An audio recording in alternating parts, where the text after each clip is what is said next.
Hey, how y'all doing?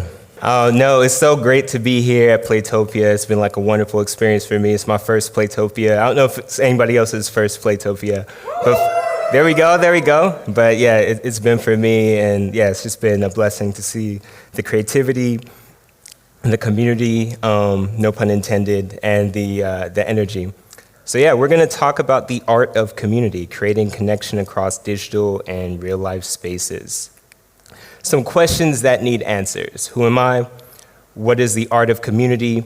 And what are the key artistic principles? So let's start with the easy one. Yo, it's me. I'm Seth Smith. I'm a community builder, game designer, DJ, performing artist, author, and more. I'm based in LA from Houston. My heritage is Trini. There's a lot of artists and creatives that are / in LA, so I wear a couple of hats. Some companies I've worked at. I've worked at IGT, I've worked at Scopely, NBC Universal DreamWorks, and most recently I was at Riot Games. So, how it started, I've wanted to be a game designer since I was 5. I spent my time, just filling spirals and notebooks with game ideas, concepts. I don't know if anybody remembers Nintendo Power, that might date me, but I used to get those magazines and sketch out my own Mario levels.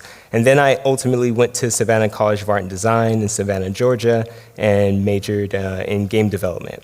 And then, after graduation, I was hired as a game designer, and I've been working in the industry for about, 15 years. I just realized, it's 2025. I started work 2010. So, it's been a journey. I've worked on hidden object games, free-to-play RPGs, AR games, casino games, tactical shooters, of course. I think for me, I never was really very genre specific. I was very much just, is there something I can learn about this style of game? Those are the things that really inspire me. Just when I see a different genre of game, I'm more like, can I design this? And if I can't immediately figure out that problem space, I explore that. Formerly I was a senior player dynamics designer on Valorant. Really fun experience. My goal was to moderate and improve and facilitate healthy player-to-player interactions. Somebody laughed. I won't take that personal, but yeah, it's not an easy job, making sure people play nice on the internet. Player dynamics. What are player dynamics? Player dynamics isn't just the band hammer. It's actually people playing well together, bonding, making friends over games, enjoying each other's company, challenging each other to be better, learning how to be a better teammate.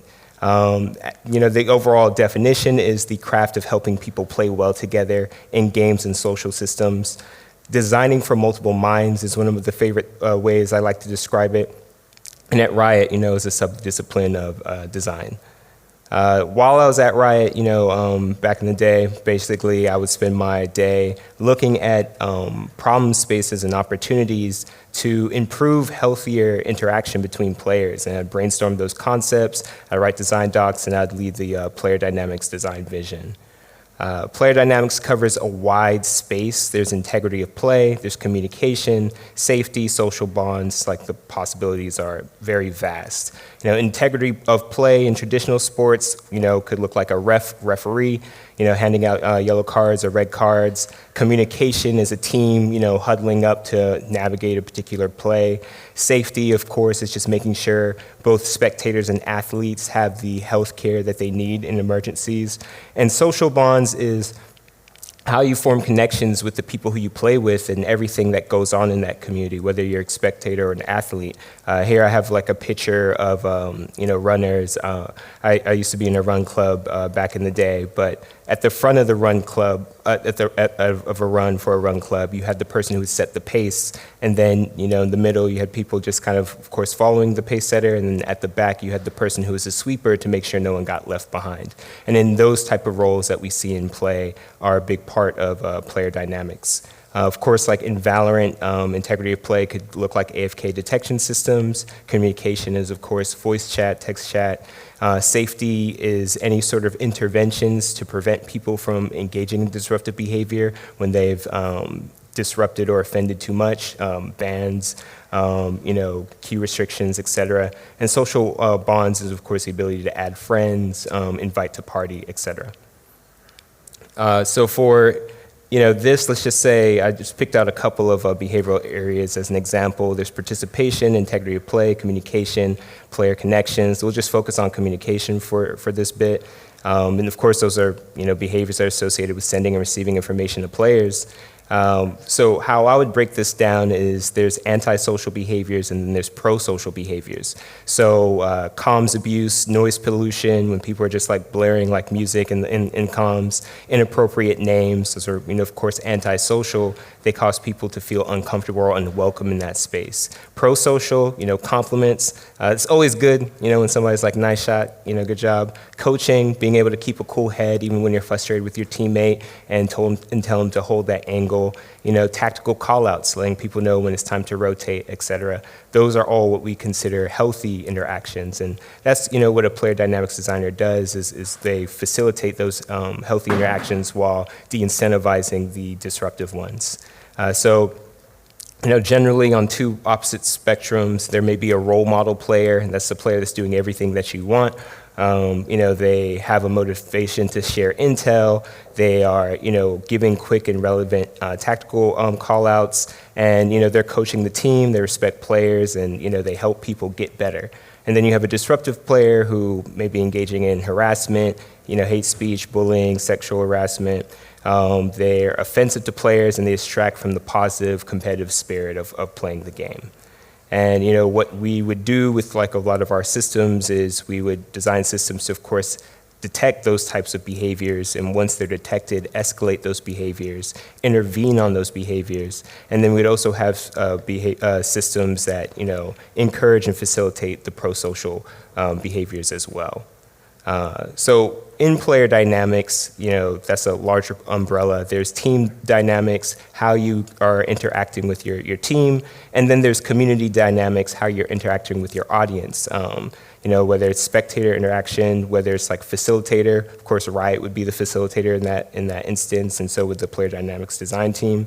And then non-participant communication, how are you talking to people who are also outside of the community? Maybe they're vendors, they make merch, they may not be playing, but they still are part of the community. Those are all key aspects to player dynamics design. I say that because the same stuff that I was doing in the digital realm for Valorant when it comes to fostering healthy behavior between people in community dynamics is also what I went on to do when I founded Hello World. For y'all, Hello World is an inclusive community for anyone who wants to see diverse representation and belonging in tech and entertainment. I found when I was in the game industry, I didn't see that many designers that look like me, and I would often ask people, refer people. There's so much talent in, at least where I'm based in LA, there's so much talent here, and often I would kind of run into a wall with different HR departments, and they'd be like, oh, we can't find the talent. So I curated a diversity in tech and entertainment mixer to help put people who aspire to be game developers in the same room as professional game developers. And this is basically like our values and our mantra here is aspiring to bridge that gap, and we'll come back to that as well. Of course, collaborated with Riot during the time, Riot Noir, that's the match, collaborated with Soho House, Ace Hotel, and a Black and Tech organization called Tech Lamert. And then also, as the founder of Dream Bash, I also, while I was in LA, realized that there wasn't a space in LA where diverse fans of gaming, anime, cosplay could all show up and connect with each other, where they could feel like they'd belong. They'd be in very different spaces. They'd be maybe at like a game launch that would happen, once in a blue moon. Maybe they'd be at another party or another event, or they'd be like at a huge convention. But I wouldn't see anyone really cater to the type of music, the type of food, and that particular audience. So I founded another event community experience called Dream Bash. And Dream Bash, we say we're the cosplay dance party for the culture. We curate very high energy events that allow people to show up and be themselves. And we also have this collection of creatives who are also pouring back in that community because they're making original art. And our quest is really to just connect the brand to the fan base, and different authors, different companies, different communities who have content that our Dream Bash community enjoys. I want to make sure that there's a clear connection and that they see this audience that I felt was underserved in LA. Here's some of our collaborators. We've partnered with Hypeland. We've partnered with Sega recently for a merch drop. We've partnered with a variety of different beverage bands. We've partnered with Market Studios as well, who worked with Sega for that merch drop. We've had, I think, over 5,000 event attendees. It's been our second year. Just a few months ago, of course, we have like that many people in our community as well, and we've had about like 1 million social reach. I've curated all these spaces, and I also think like what's important about games is like we have this need for connection. And I think honestly that's what I think about when it comes time to build and curate these communities. We live in an era where I just feel like we are generally disconnected. Even though we have the tools, even though we have the resources and the means, we still don't necessarily find those places where we actually belong. And sometimes when you're in these workspaces, when you're in these parties or these events, if you're around all these people and you have the ability to connect with people at your fingertips, it can somewhat feel even more isolating than just taking time to be alone in nature, meditate, and get actual solitude. There's something disorienting about being able to access so many people but still not feel seen. So when we come into that problem, we tend to say, well, hey, let's build community. Everybody in this city, it's like there's a lot of transients here. People don't really know where to find their friends. They don't know where to belong. We say that, and then, we often mean like, hey, we're all going to get together. This is a picture of Dream Bash, by the way, having like a fighting game tournament. But I think what happens is as you start to work on your community, you get different types of people who whatever event you come up with or game you create will be attracted to it. You have your role model players here with the Halo. You have your disruptive players, and then you have players that are just kind of neutral. They may not be role model players, but they're not disruptive. And I think over time, if you don't really design with intention, the boundaries and the expectations for your social community, whoever's the most popular, whoever's the most skilled will end up shaping that community, and that could be a variety of disruptive players. And then your community may not be so great, and it will start to have that reputation. And I think that's because the art of building community is more than building an audience. Audiences are aligned on interests. Communities are aligned by values. And those are very different things. So for me, the art of community is the power of fostering true connection while facilitating social groups where people are empowered to be their authentic selves. And in order to do that, we need a clear community vision. To me, that design vision, that when you're designing that community, is that collection of guidelines that establish your community's North Star. Who's this audience for? Who's this experience for? This community's for? What are the objectives? What are your outcomes? What are your pillars? For me, when you start to have that, you can start to figure out what team do you need to build to serve this audience? What projects should you develop to make sure you're connecting with them? And how do you scale your organization to be able to meet your audience's growing needs? First step is to establish that North Star. I'm a Kirby main, by the way. I love, I'm a big fan.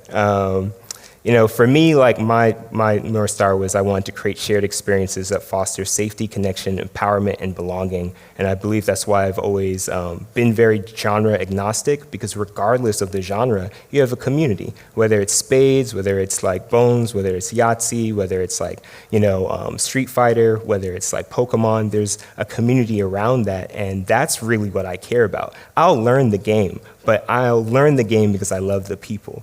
And, I think that's like, for me, why that's important. So for me, when I think about these shared experiences, I think about like, what is the game like? What's the live events like? What are the novels like? What are the film TV experiences like? Why is that important? For me, like, I want to be a game designer. I said, like when I was 5, I couldn't afford that many games. I really, really loved Pokemon, but before I could afford Pokemon, I could get that Nintendo power I was talking about. I could read that manga. I can get, invested in that world. I could watch the cartoon show. So like when we think about like what audience are you creating, you have to start with, well, how can they even access this community?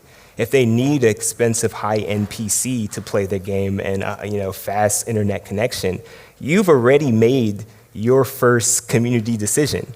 If like the only way they can get to this event is if they pay, $15K and, hopefully their AAA game studio company will afford this, you've already made a decision about your community. So, understanding, like emphasizing shared experiences. Who are you sharing this experience with and why? So for me, a North Star is bigger than that career or task. It's something that you can realize in all aspects of your life. It's evergreen, and it's clear to the audience you want to serve. The reason why that is because your audience will grow and change over time. You can't simply say, oh, I want to build like a cosplay gaming event. Then you're done. Like if you say, I want to create a space where people belong and feel safe, you will never run out of things to do. And you will continue to be able to meet an audience's needs. And even as you're creating a game, is it just I want to make a fighting game, I just want to make a shooter? Or is it I want to make a game that has like the most compelling level of competition, but also marries great connection for in real life events as well as online? When the more evergreen your North Star is, the more realistically it will reach an audience, because people grow and evolve. And if you just make it a task, then those people will phase out. So know your audience. Know who they are, what experience they engage in, what are their motivations, what are their past, present, and future needs. You need to anticipate all of those things. For me, I think about designing for multiple minds. I think about belonging being in the center of diversity, equity, and inclusion. I know like sometimes people eye roll at this concept, but honestly, I never understood that perspective. To me, it's like when I think diversity, even when it comes to gameplay, should only rushdown characters win?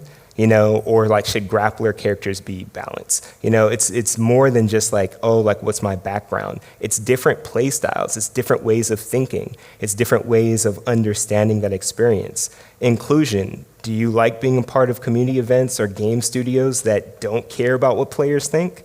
That you keep telling them to fix this, and you get ignored? Does that feel included? No. Like obviously you want to have a voice when you're part of an audience. Equity. Is it okay if game developers get paid? Can we make sure people like actually get paid and we don't have these scenarios to where people feel like they're being exploited for their work? Like, I think all of these things are what make you feel like you belong. This to me is just, it's not a trend, but it is essential to growing a healthy audience. When I think about community dynamics, there's so many different aspects to this. Again, there's the history of the community, there's the culture, there's safety, there's again interests versus values, and values is what's really going to make that community stick together. If we all like the same artist or genre, we have interests. But if I, believe, hey, I want to make sure everybody feels safe, and somebody's like, oh, I don't really care about that. People are too sensitive nowadays. We may have the same interest in genre, but we don't have the same values, so how can we scale an audience? And this is something I expect the facilitator to think about. As you're exploring an opportunity space, evaluate red sea, blue sea.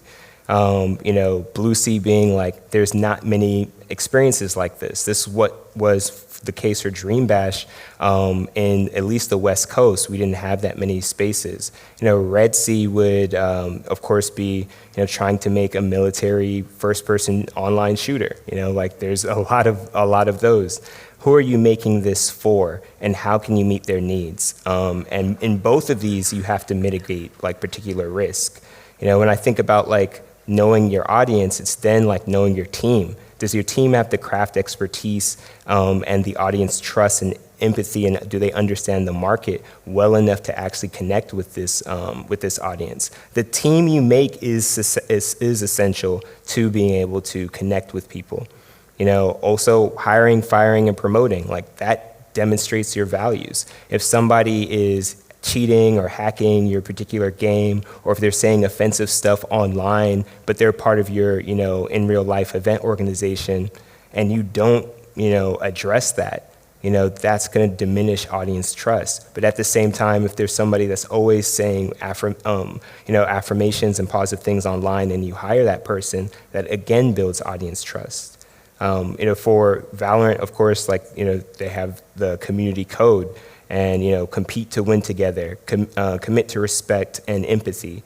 These are things that need to be stated, even if there will be players who don't adopt them and there will be players who do. When you don't state these things, you leave it up to whoever's the most popular or most competitive to drive that culture. For us within Dream Bash, we have this thing called code. So community, openness, diversity, and empowerment. And we just want to make sure that everyone feels that we are listening to them, connecting with them from a community aspect, and we're doing the work to be there, that we're open to these ideas, that we listen to different types of feedback, and that we're inclusive of many different walks of life, and that we also, being safe is a bare minimum. That's not something you should brag about. Oh, I have a safe community. Be an empowering community. How have people been transformed since they've been playing your game, since they've been going to your events? How have they leveled up? How has their lives been positively impacted? So, we want to make sure we're there in the community when the community is going through things. For example, in LA, there was the fires that happened. We want to make sure we're doing things to donate or support. How do you actually show up for people? Or do you just want community as a commodity, and not community as again, a safe space where people can be empowered?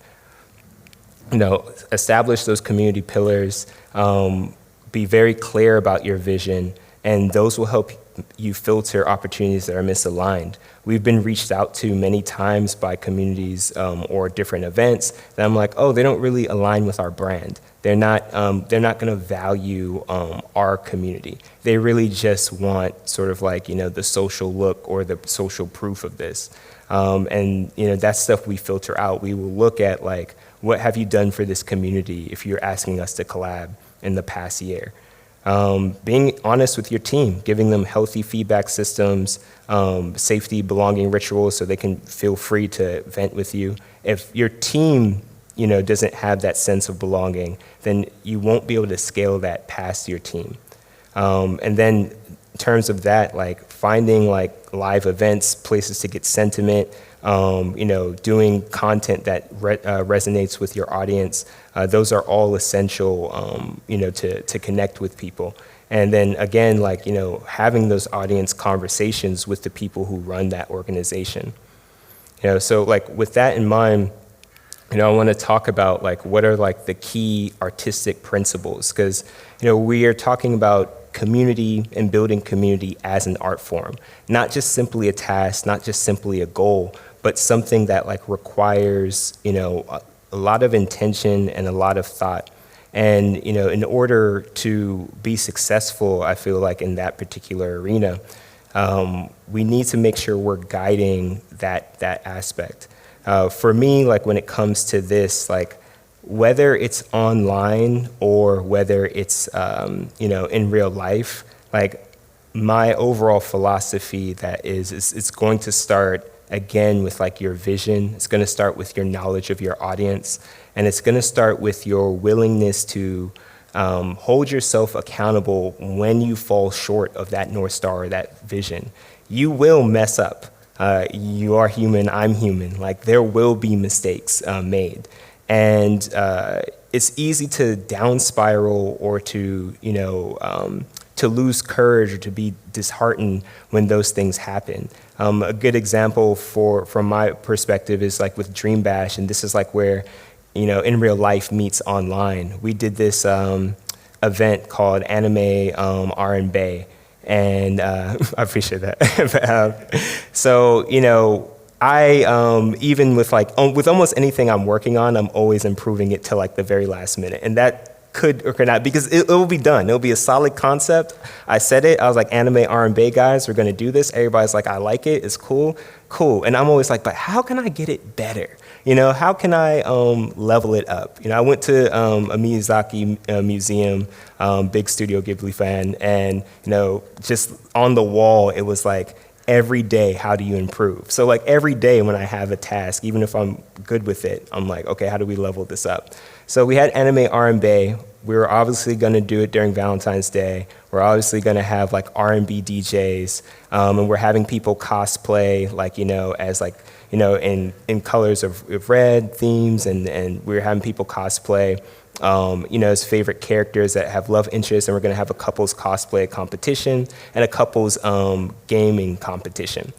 And then I had this idea, what if we did something to where it's like, if you wear red, you're single. If you wear pink, you're taken. And if you wear purple, it's complicated. And people can kind of, find. And I came up with that idea in the nth hour, and I was like, let's go. Like, why not? So I do that, and then I get a comment from, again, a person who has collaborated with us. They're what I consider part of Team Bash.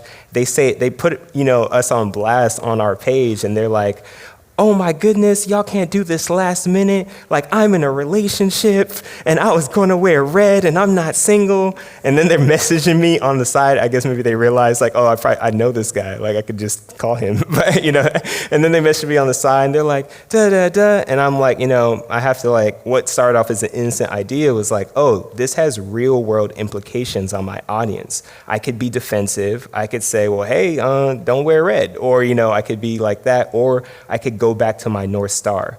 I want to create places where people feel connected, where they feel empowered, where they feel belonged. Do we feel empowered when our feedback's dismissed? Do we feel listened to when we're focused more on how they're delivering the message as opposed to the root heart of it? Being a community curator, and we all know this as game developers, right? Like, players will let you know. But being a game developer, I'm looking at the silver lining. I'm like, I see the passion. Let me show you that I'm just as passionate about meeting your needs too. And we can work on the dialogue as we go. So, the idea I came up with is like, people already committed to their outfits, it's last minute. I take accountability for that. I'm going to buy glow sticks, and you can opt in. Only if you have a glow stick. If you have a red glow stick, you're single. If you have a pink one, you're a couple. Purple one is complicated. So now it's not about your fit. Did that update patch real quick, send it out to the community, and everybody's like, oh, this makes so much sense. And, we even saw people when they found the right person, I'd be like, hey, okay. So it's like, that's, those are things that like, come together when you have a North Star. This isn't necessarily about, oh, this is online and I have to run ads and do this, or I got to pass out flyers.